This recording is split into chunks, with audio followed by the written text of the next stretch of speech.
And there it is. We are back for the last show of the week, everybody. We're going to have a good time today talking about breaking free of old beliefs. Another awesome guest. So get ready, tune in. Let's jump in, have some fun. Here we go. Practicing Polyamory, real-life perspectives from the imperfect people of polyamory.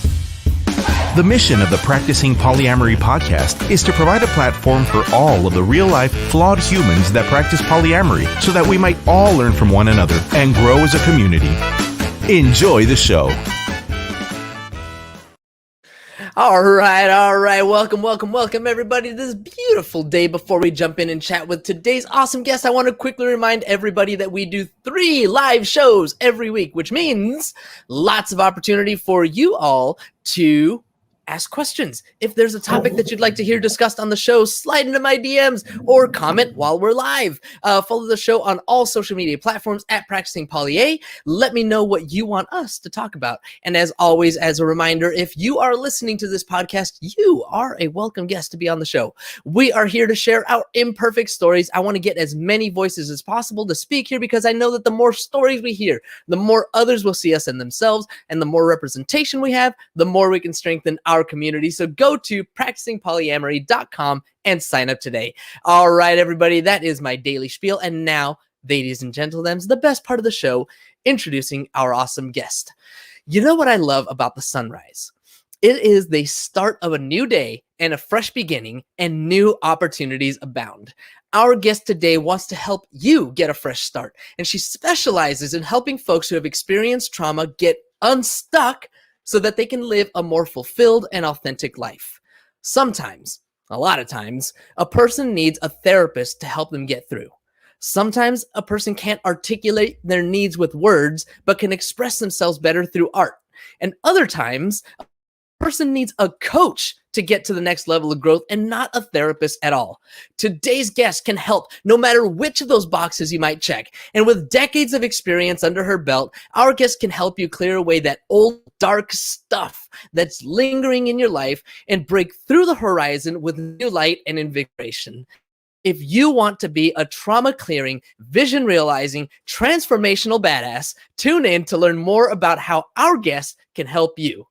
Joining us today from Recreating Dawn Therapy and J.D. Williams Coaching out of Cleveland, O.H. I.O. All right. Welcome to the show, Joyous Williams.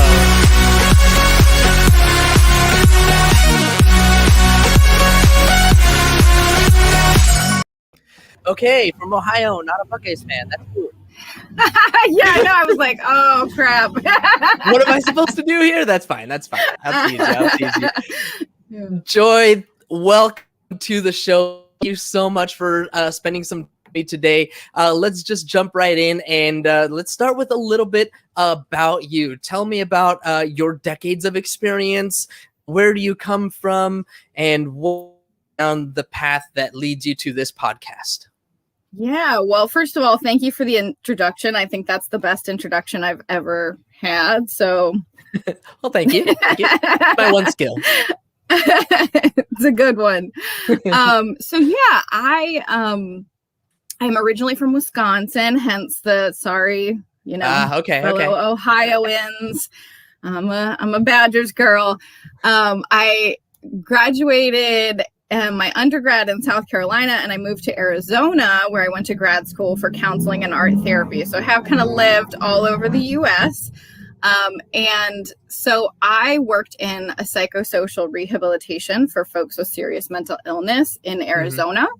That's where I primarily worked for a long time. And then now I am here in Ohio in private practice, working with all kinds of expansive folks from different identities, and that includes polyamory friends. I love that. I'm curious about like the population, I guess, in Ohio. I think that's something that I see a lot on the internet in the groups. Like, where is everybody? What's going on? What's the poly community like out there in Cleveland? Yeah, because I had moved here about 2 years ago. And of course, half of the time that I've been here was in a global pandemic. So I have not been in community very much at all. So I had listed myself on polyfriendly.org, and I just got all these referrals. And so I feel like there's a very strong like Catholic population here. So I think there's a lot of stuff that's like more quiet, but you know, there is a strong poly community in various parts of Ohio. Nice. I love it. Okay, so you are all of these things. You are a coach, you are an art therapist, you are a regular therapist. I don't know. Yeah. Which of these do you do most and which do you enjoy most? Oh, such a good question. Gosh, you know, I mix it all together. Coaching can, therapy can include coaching, but coaching can't include therapy. So if I'm being a coach, then I'm not your therapist, but I can bring in like elements of coaching into therapy. My specialization as a counselor is trauma. And so I think I bring in all the modalities to healing trauma, especially relational trauma, which of course can come up in polyamory. And so I love the art therapy. I love kind of, I think one of my superpowers is like recognizing what the need is under a behavior. And so getting down to the core of what's going on for someone, like through talk therapy or other means. Like, I like all of it. It's all good and it all has its place, you know. I'm sure that different people react differently or respond differently to different types of therapy. I had mentioned in the bio, you know, some people maybe can't articulate in words what they're trying to say, but they're much better at expressing it in art. How do you make that determination? Yeah, so definitely assessing like how comfortable someone is with art making in their therapy. You know, unfortunately, we didn't all have like the best art teachers, and sometimes we judge our art and our art making skill and bring that into art therapy when it really has nothing to do with the product. So really in art therapy, anybody can do it. It's just more of the comfort level of like, you know, maybe people are really inhibited and don't want to do that, or maybe it's just not their thing. So we have a conversation about that. Of course, I sometimes will introduce like, you know, very simple, basic things to get people's feet wet. Also, trauma is not stored in the verbal parts of our brain. So that's something we talk a lot about too, so that they can understand why art can be helpful in a way that, you know, other therapies might not. Nice. And one of the things that you mentioned was bringing different modalities. What do you mean by modalities? So, for example, I'm not trained in EMDR, but EMDR would be a type of therapy that's involved in trauma treatment. So art therapy could be one of those things, you know, different kinds of like cognitive behavioral therapy or, you know, mindfulness and DBT, all those kinds of things. When we're talking about art modalities, then we're talking about any and every kind of art. So, you know, crayons and colored pencils to clay to collage, painting. So that's a whole nother topic. What about writing? Writing, sure. Writing, absolutely. Writing can be involved, especially when we're talking about, from my approach, like a like responsive writing, like exploring what we created visually with words as well. Got it. Cool. Good stuff. Okay. Basics on therapy covered. Let's talk about some good stuff. Let's talk about some stories, some things that you've done, some things that you've seen. Tell me about, you know, this idea of breaking free of old beliefs. Like, what is it that, I mean, there's something there, because everything that I read about you, everything that I found about you, there's a lot of this idea of getting unstuck and breaking free of old beliefs and all of this stuff. So what is it that inspires that to be like the central point of your practice and who you are? You have got the best questions. Thank you. So my family, we grew up in a pretty restrictive religion. And so I think that there at a formative time, we left out religion and changed our lives. And I got to witness that growing up with one mindset and then shifting that mindset. And then, of course, as an adult, transforming and shifting that again. And so I think that it's a part of me in a way, like even early on, that maybe it's not for other people. We also, in terms of just like our brains and our childhood, start modifying our emotions to our environment by about 11 months old. Mm-hmm. So once you start getting into therapy and coaching and things, and really once you start to get to an adulthood, you realize like, wow, there's a lot of things that I was taught that like maybe they don't jive. Maybe I don't really feel that way that I was taught. And those things can be even subconscious that we're not aware of, that we're walking around in the world with these approaches to life that don't really work with who we are anymore. I'm guessing that it's usually that way. Like we don't necessarily recognize it as it's happening, but it's, it's like a realization that we have afterwards, right? Yeah, for the most part, until you get knee deep into this kind of work. Well, then what happens? Then it gets messy and cool. Interesting stuff. So, a lot of this stuff that you said, it's tied into the things that we were raised with, the beliefs that we had. You said as young as 11 months old. And so what I think of and what we kind of talked about a little bit is how attachment starts to fall into place here. So I've talked about attachment in the past. So if you could like sum it up like as simply as possible, like what attachment is from your perspective and how these different things apply to the ways that we relate in attachment theory that way. Yeah. So attachment is basically just the quality of the relationship we had with our primary caregiver and whether they were able to meet our needs. In therapy, we talk about the idea of the good enough parent. So it's not somehow that your parents were supposed to be perfect, but that they met most of your needs and they were able to emotionally attune to you and what you needed. So obviously in context of our adult relationships, we're walking around with this adaptation to our parents all the time. And it shows up probably almost in every interaction we have everywhere. At least until we start to unpack it and, shift it. I mean, yeah. It's definitely there. It's always, so the little bit that I know is, we've got our different types, right? Our avoidant and anxious, secure, of course. And then there's another one I'm missing. Like anxious, fearful, or avoidant, fearful. Sometimes they call it there's like a chaotic or disorganized attachment.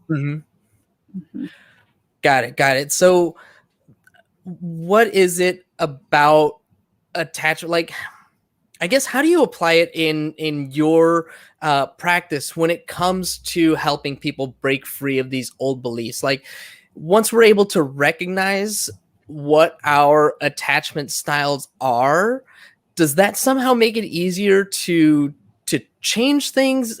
Like, how does it work exactly using the attachment theory in therapy? Yeah. So any insight is the first place to changing anything. Like if you're not aware of it, you don't have insight about something that is a behavior or belief or whatever, then you can't change it. So having a context of being able to see like, okay, this is who I have been. This is where I came from. These are my behaviors. And then having like, I even say this about diagnosis, like diagnosis is great where it gives you an understanding of who you are, the issues that you face, that you're not alone. And where it doesn't work for you, like, don't worry about it, So the same thing applies with attachment of like, it helps you understand who you are and how you operate in the world. And that can be validating. It can also, obviously, doing this process can bring up like grief or sadness around what maybe you missed.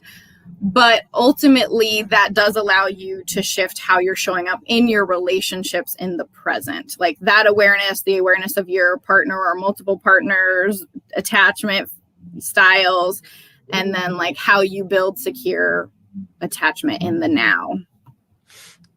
All right. I want to hear like an example. Like, let's say that, you have a client who is anxious avoidant, right? So how exactly does that show up in their relationship? And what are some ways that identifying their anxious avoidant attachment style can shift their mindsets and create the secure attachment. Get as much into the nitty gritty of how that works as you can. Yeah.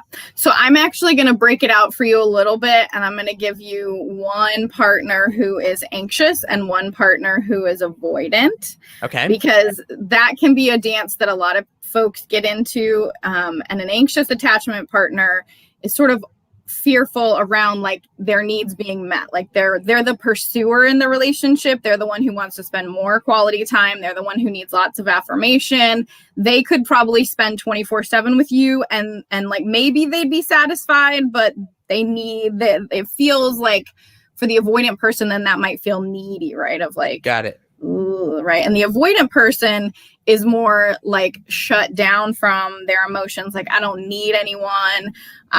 Maybe when there's a big crisis, they're like, oh crap, I need someone, and you freak out in those moments. But otherwise it's like calm, cool, collected. I'm cool over here. I'm independent. Got it. So you will see this back and forth dance, right? Like lots of people come into therapy and have this problem with partners, or, you know, obviously the more partners we bring into play in these things, the more attachment styles that there are, the more complicated it can get, right? Yeah, I know where the conversation's going next. Right. So in this example, like one partner might be ready to leave because they're not getting their needs met, and the other person is like, I'm giving you the best that I can, and it's not good enough, and they're triggered by that person's like I don't like these negative words, but like the overbearingness, right? Of like, keep pursuing me and I don't know what to do with that because it overwhelms my nervous system. Then that relationship might not survive just because of their attachment styles and their emotionality, and then their behaviors in the relationship, right? Of like distancing, you know, if you have a fight, I'm going and shutting my door and I'm not talking to you. And then the anxious attachment person is freaking out because they feel abandoned. Like that's not sustainable, right? In a relationship, these kinds of things, like, yep, you know, for sure. No, it'll continue to be the opposite magnets, right? Or right, totally. the same pole magnets, right. Opposite the track, right? Like anyway, I remember stuck, science, but like repelling, totally. Yeah, I remember science. Okay, so that's how, you know, these attachment styles work, right? Like that's kind of in practice how they or maybe in reality, whatever, how they operate. Now the question is, how do we go from, okay, I'm an avoidant style, right? And the more that you tell me that you need me, the more I'm like, yo, bro, back off, right? So how do we get to, how does identifying that, hey, I'm avoidant, so now what do I need to do to have more of that secure style, I guess, because it sounds like secure is the point. What are some things that I need to do to have that more secure attachment, to be able to give my partner what they need? Is it just the fact that I know that I'm avoidant? Is that like all I need? It's the start. I think that, like, you know, identifying attachment styles is good, but we also never want to like judge ourselves for that, because like, what would we do about it? There's nothing we can change. We all had a relationship with some kind of a caregiver, whoever that was, right? So identifying it is super important, but the only way that we can really heal attachment is in relationship. So you can do attachment-based work with a therapist, but I can't be your attachment figure because I'm not there in your life giving you your basic needs, right? So being able to learn about attachment and learn about what you need in relationship and what your partner needs. And, you know, with anything, it's about like distress tolerance. So learning to be present with your emotions and be with your partner and express those feelings and allow yourself to be vulnerable as maybe an avoidant person is going to be part of the work that has to be done in order to start feeling secure in a relationship. Same thing of like with anxious, it's also like understanding the other person's perspective and learning to self-soothe and not like always seeking that external person to do your emotional regulation for you or to meet all of your needs. I love it. I love it. As you were talking, I was thinking to myself, okay, so when we start to do this work and when we start to recognize these patterns, easy enough if we just have one partner. Now we talk polyamory. That's where the conversation was going to go. So we've like 10x'd difficulty mode, right? Like we went from easy mode or whatever, normal mode to legendary, right? I was a big Halo fan. So what are the patterns, I guess, that you see in polyamorous folks when it comes to these attachment styles and the way that they manifest in multiple relationships? Well, I think the first thing to note is just that, like, when we're in a monogamous relationship, we can stay in that back and forth pattern. Whatever pattern we were in is like super comfortable because it's probably what we had as a child, even if it's not like the most healthy thing for us. So I think that that's where the difference comes in, is you can stay in this back and forth when it's one person. You might stay like unhappily married forever in that dynamic.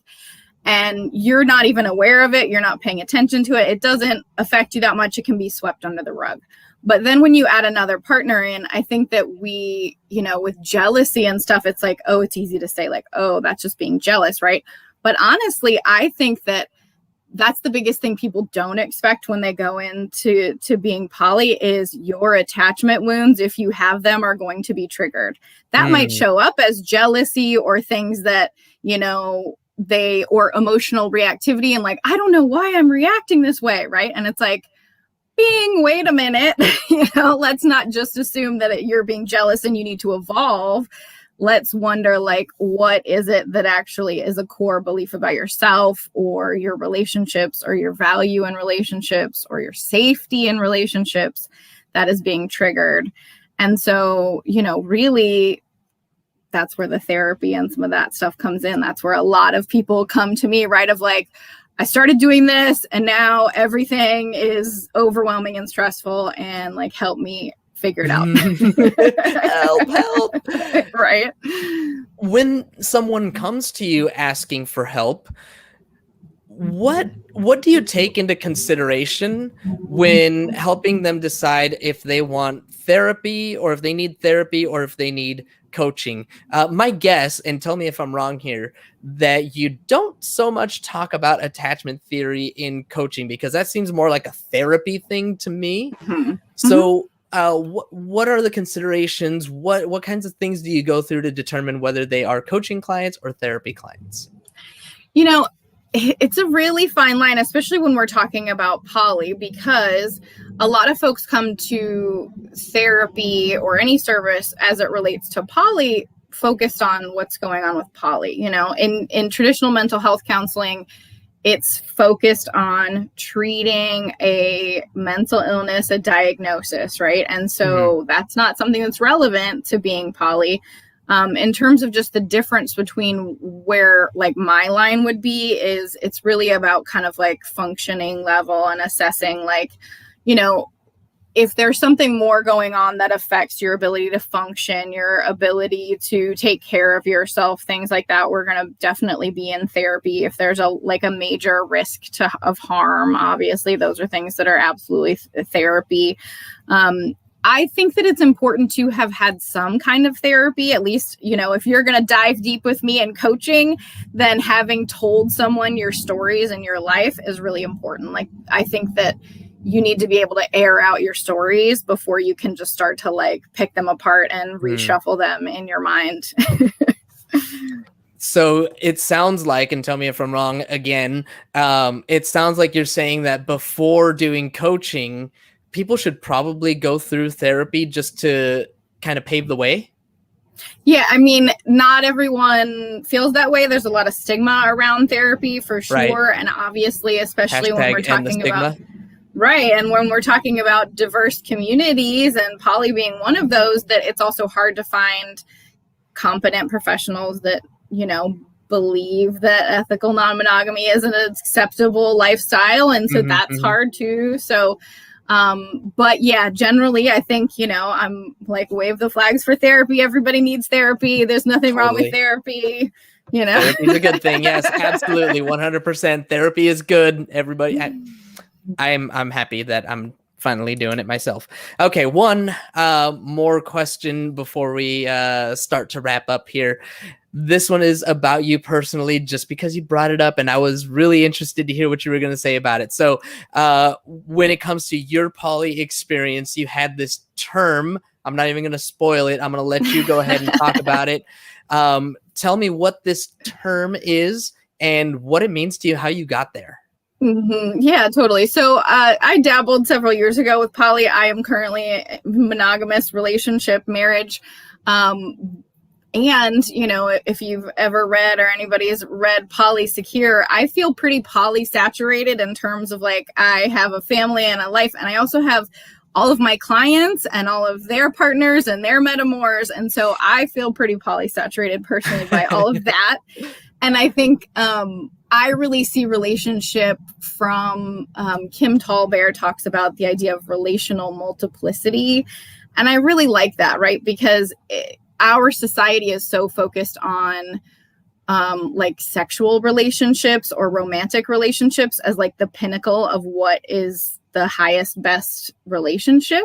Mm-hmm. And, relational multiplicity is just much more about the idea of like, we all have different kinds of relationships with different people. I have a relationship with my daughter. I have a relationship with my clients. Yes, those aren't the same relationship, but the importance of the relationship isn't, there's not a hierarchy there of like my best friend and my husband or whatever else. So I like that idea of like really just taking like sexual and romantic relationships off the highest, right, the highest pedestal. Yeah, exactly. I gotcha. It sounds a little bit to me like relationship anarchy. I'm guessing you've heard that, you're familiar with that. Would you say that it's pretty much the same, or what differences would you say it has? It's hard because like on one hand, I like the idea of relationship anarchy. And I also think that as human beings, like the execution of that is a lot harder than we can philosophize about that. And that can be an ideal. But like I talked about with all this attachment stuff, like there's going to be things that people need from us. And how do we navigate those? And how do we have secure attachment if we can just like be like, well, we're going to change the nature of our relationship today. I don't know. I don't think, I could be wrong, but I don't think like in relationship anarchy that relationships just change. Like, I guess all relationships have that ability to change. And so, in that sense, sure. But it makes it sound like, relationship anarchists would not have, I don't know, like it almost made it sound like it would be, whatever, this relationship, it almost doesn't matter. But I don't think that that's it at all. And I know that that's not what you were trying to say. But like relational multiplicity, hello, pup. Relational multiplicity, the way that you described it, it just sounded a lot the same, where we don't prescribe any kind of hierarchy. It makes no difference if our relationships are romantic or sexual or not. And that to me, like that's the basis of relationship anarchy. So I don't know. It was just a question. Yeah, as you're saying that, it makes me think about maybe it's just the way that I feel about the terminology. You know what I mean? Like relationship multiplicity feels expansive to me, whereas relationship, like the word anarchy and what we mean about anarchy and how we associate that word, like, I think I prefer the one that feels expansive. I get it. I had a guest on here who preferred the word multigamy to non-monogamy, because non-monogamy, again, the non has that negative connotation as if monogamy were meant to be the default, so non. But multigamy, you got just monogamy or multigamy. So words, all words are made up, as my buddy Thor likes to say. Right. All right. Joy, it's been so much fun chatting with you, getting to know you. Before we head off, is there anything that I missed? Is there anything that you wish that I would have asked, or anything that I forgot to ask you? No, I feel like we covered a lot of deep stuff real quick, so I'm sure that leaves people with lots of questions, but they can follow along to your podcast or reach out to me if they want to dig into that more. Absolutely. And before I will ask you how people can reach out to you, but are there any final thoughts? That was the other option. Any final thoughts that you'd like to leave with the audience? I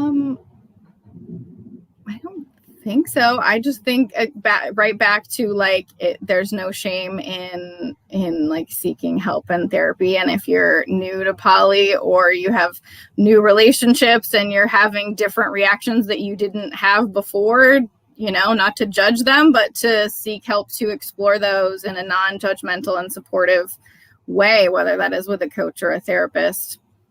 Absolutely. #end the stigma. And on that note, how can people get in touch with you if they do want to work with you? And do they need to be anywhere specific to work with you? Mm-hmm. So for therapy, the Instagram at Recreating Dawn or recreatingdawn.com. Those are mostly for folks in Ohio. And then coaching can pretty much be anywhere. I am also going to do for those that are in Ohio, we're probably going to start an online poly support group in the fall, me and my intern. Check that out. Also, for coaching, it's jd-williams.com. jd-williams.com. Very cool. Joy, once again, it has been my honor and pleasure to get a chance to chat with you. I just want to thank you one more time for spending some time with us and giving us your valuable insight. Really appreciate it. Thank you. It's been awesome. All right, everybody. And thank you, as always, to our live audience for tuning in today. As a reminder, when we're live, you get no commercial interruptions, but the same can't be said for those podcast downloads. So if you want to avoid the commercial interruptions, be sure to catch us live Monday through Wednesday, 2:30 Pacific time, or sign up for our Patreon, where you'll get access to our commercial-free RSS feed and support the show. Don't forget to subscribe on YouTube, wherever it is that you download your podcast, if you haven't already. And please leave us a review. We'll really appreciate it. That is all we've got for you all today. Thank you once again to our awesome guest, and until next time, have a nice day. Thank you for tuning in to the Practicing Polyamory podcast. Would you or someone in your polycule like to be a guest? Sign up at practicingpolyamory.com and join the conversation. Please support us by subscribing, liking, and following us on social media at Practicing Polya by clicking any of the affiliate links on our website, or by subscribing at patreon.com/practicingpolya.